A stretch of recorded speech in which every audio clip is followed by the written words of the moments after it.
I want to first show you the angiograms that we have taken today so you can see what we are dealing with here. And while I'm doing this, I'm going to try to show you a little more than a beta use of the Google Glass. So if you see my head moving in some funny directions, it's to signal the lens that you see in my right upper quadrant here.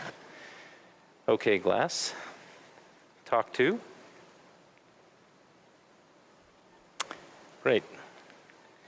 So with those little head movements and those vocal commands, I'm now calling Jim Zimmerman, who's in another room.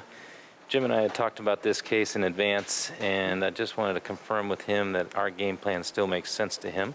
Hey, Jim, are you there? Hey, I'm here. How are you? I'm well. All right. So this case that we talked about, and this gentleman with the flush SFA occlusion and the popliteal AT occlusion, I want you to see what we're seeing in the lab so we can make sure that we're still on the same page. Okay, hold on a second here. Let me get my iPad open and we'll try to figure this out. All right. Well, I see your lab there. All right, good. So you're seeing what I'm seeing. And what I'm going to try to show you is the fluoro feed. So the other thing that we can do with this that you're not seeing right now is we can take a direct feed off of our fluoro so you get a full fluoro screen.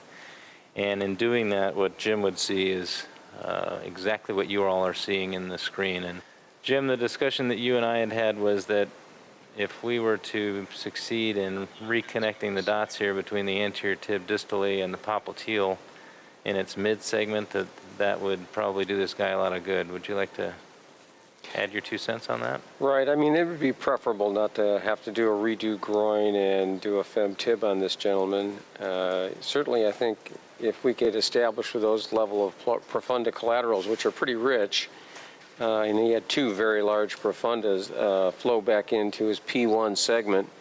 If this was in continuity to his perineal and his dorsalis pedis, I think pretty clearly he'd heal these things. So I think just trying to open up this isolated segment's a really good idea if we can get through this. All right. Your mind can start to race a little bit in terms of what you can do with this. You know, the ability to talk live with your colleagues, the ability to send fluoro images in an encrypted fashion. You know, if somebody in the field wants to get your advice or vice versa, you can do those things. So, just giving you an idea of what I have. On my eyes right now, I've got a prescription pair of Google glasses, and we'll talk a little bit about what they do. But essentially, in the top right corner of screen of my vision, I'm actually seeing the streaming video of the slides right now, and then when we do the fluoro, I can see the fluoro images as well, or any other image that we want to get to. We might ask for things like the duplex or the history and physical, etc.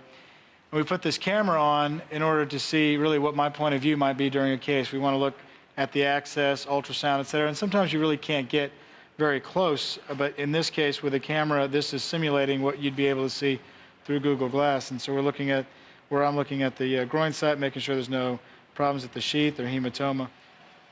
Can we go to the screen, fluoro? There you go. So it's common femoral, and Tulio got up and over the bifurcation. Next picture, please. And Tony, are you watching that on the monitor or on your Google Glass? Is the Google Glass fluoro image enough to work off of? I'm watching it on the Google Glass, and I'm going kind of back and forth between Google Glass and the monitor. So that's the image that we're seeing right now up in the right-hand screen of the Google Glass.